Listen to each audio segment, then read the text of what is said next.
Hello and नमस्कार everyone. क्या liver cirrhosis भी ठीक हो सकता है? क्या लिवर में जब हम फाइब्रो स्कैन कराते हैं और केपी आपका 13+ आता है, 13 से ऊपर आता है, क्या वो भी रिवर्सिबल है? जी हाँ, बिल्कुल रिवर्सिबल है। आज मैं आपको यहाँ पेशेंट की रिपोर्ट शेयर करूंगी। रिपोर्ट शेयर के साथ साथ हम बात करेंगे लिवर सिरोसिस के कारणों के बारे में और क्या चीज़ें हम गलती कर देते हैं या क्या कारण हो रहे हैं उनको हम कैसे ठीक कर सकते हैं जिससे हमारा लिवर सिरोसिस रिवर्स होना स्टार्ट हो जाए और लिवर फंक्शन नॉर्मल हो जाए।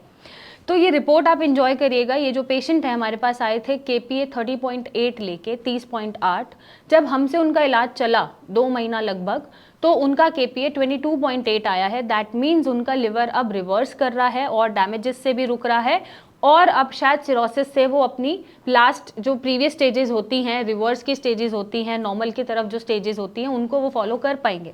आप ये रिपोर्ट्स देखिए और रिपोर्ट्स देखने के बाद आप ही डिसाइड करिएगा कि क्या आपको भी लिवर ट्रांसप्लांट की ज़रूरत पड़ रही है और अगर पड़ रही है तो क्या सही ट्रीटमेंट आप उसका ले रहे हैं और कैसे आप अपने लिवर को एंड स्टेज लिवर फेलियर तक रोक सकते हैं। तो अब ये बात हो गई रिपोर्ट्स की जो आप खुद देख ही रहे हैं। और अगर मैं बात करूं लिवर सिरोसिस की, तो लिवर सिरोसिस एक परमानेंट डैमेज होता है लिवर सेल्स पे, टिश्यूज पे। जब लिवर अपना फंक्शन करना खत्म कर देता है और वो सक्षम नहीं है नॉर्मल फंक्शन करने के लिए और वो फेलियर की तरफ चला गया है, तो वो लिवर सिरोसिस हो जाता है। हालांकि इसकी शुरुआत फैटी लिवर से होती है। फैटी लिवर से बढ़ते बढ़ते ग्रेडिंग बढ़ते बढ़ते वो फाइब्रोसिस में आता है और फिर वो liver cirrhosis and stage liver disease में चला जाता है। जब हम फाइब्रो स्कैन कराते हैं तो केपीए जब उसका 13 के ऊपर चला जाता है तो हम मानते हैं कि हाँ जी, अब लिवर सिरोसिस में आप लाई कर गए हैं और आपका लिवर फेलियर की तरफ है और आपको यहाँ पर अब ध्यान देने की ज़रूरत है ताकि ये एंड स्टेज लिवर डिसीज़ ना बनाए और आपको कॉम्प्लिकेशंस ना दे। कुछ कॉमन चीज़ें हैं जो हम मिस्टेक करते हैं और अगर हम वो नहीं करेंगे तो शायद हमारा लिवर अपने आप को फर्दर डैमेजेस से भी रोकेगा और आपके ट्रीटमेंट में हेल्प होगी आपके अपने लिवर को नॉर्मल की तरफ रिवर्स करने में। तो सबसे पहली जो गलती हम करते हैं वो करते हैं हम अल्कोहल कंजम्पशन। हम अल्कोहल कंजम्पशन करते हैं जिसकी वजह से लिवर सिरोसिस हो रहा है और जब हम आ भी गए सिरोसिस में तो भी हम अल्कोहल नहीं रोकते हैं जिसकी वजह से और फर्दर डैमेजेस होते हैं और ट्रीटमेंट कोई खास असर नहीं कर पाता। तो ये आपको रोकने की ज़रूरत है। बिल्कुल अल्कोहल कंजम्पशन आपको नहीं करना है।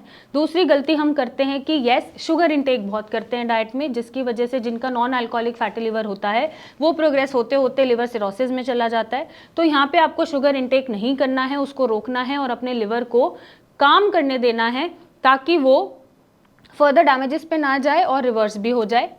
नेक्स्ट हम अपनी गलती करते हैं लाइफस्टाइल हैबिट्स में, जिसमें हमारी ईटिंग हैबिट्स आती हैं, जिसमें हमारा खान पान आता है। हम प्रोसेस फूड इंटेक करना शुरू कर देते हैं और हम बाहर का जंक फूड बहुत खाते हैं, कार्बोहाइड्रेट्स बहुत खाते हैं। तो ये आपको नहीं खाना है क्योंकि ये खाते रहेंगे तो फर्दर डैमेजेस नहीं रुकेंगे और आपका लिवर रिवर्स नहीं होगा। नेक्स्ट हम गलती करते हैं कि हम डिहाइड्रेटेड रहते हैं, हम ज़्यादा पानी नहीं पीते हैं। हालांकि अगर पेट में पानी भरा हुआ है तो आपको वाटर इंटेक लिमिटेड ही रखना है, अप टू 1 लीटर रखना है, कोई भी लिक्विड इंटेक टोटल जो 24 आवर्स में होता है। बट अगर पेट में पानी नहीं भरा है या लिवर डिसीज़ की शुरुआत हो गई है तो ऐसे में आपको अपने आप को डिहाइड्रेटेड नहीं होने देना है, आपको पानी पीना है कम से कम 2 से 3 लीटर।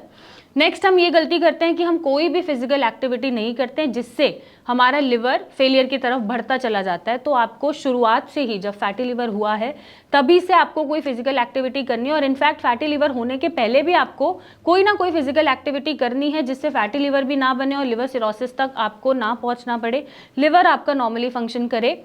और नेक्स्ट हम डिसिप्लिन में नहीं रहते हैं। हमें लगता है कि हमारी रिपोर्ट्स ठीक आ रही हैं या रिपोर्ट्स हमारी इंप्रूव हो रही हैं तो हम खाने पीने में भी परहेज खोल देते हैं और हम थोड़े से लापरवाह हो जाते हैं। तो एक जो डिसिप्लिन है थ्रू आउट योर ट्रीटमेंट वो आपको मेंटेन करके रखना है एंड ऑफ कोर्स स्ट्रेस नहीं लेना है। जितना आप स्ट्रेस लेंगे उतना आप लिवर को और खतरे में डालेंगे। तो आपको स्ट्रेस नहीं लेना है, बस इंस्ट्रक्शंस फॉलो करने होते हैं, डाइट फॉलो करना होता है। प्राणायाम आप ऐड ऑन कर सकते हैं, डेली प्राणायाम आप ज़रूर करेंगे जिससे आपके हर सेल तक ऑक्सीजन जाए और आपका जो लिवर रिवर्स नहीं हो पा रहा है वो रिवर्स भी हो। और आई एम श्योर कि जब आप ये चीज़ें अच्छे से फॉलो करते हैं तो आपका जो लिवर सिरोसिस है उसको बढ़ने से कोई भी मेडिसिन रोक सकती है, हमारा ट्रीटमेंट भी रोक सकता है और आपका लिवर रिवर्स भी हो सकता है और आप ट्रांसप्लांट से बच जाएंगे। और अगर नहीं बच पा रहे हैं तो नीचे दिए गए नंबर पे मेरी टीम से बात करें, हमसे मिलने आएँ और अपने लिवर को ट्रांसप्लांट होने से बचाएं। Thank you and take care.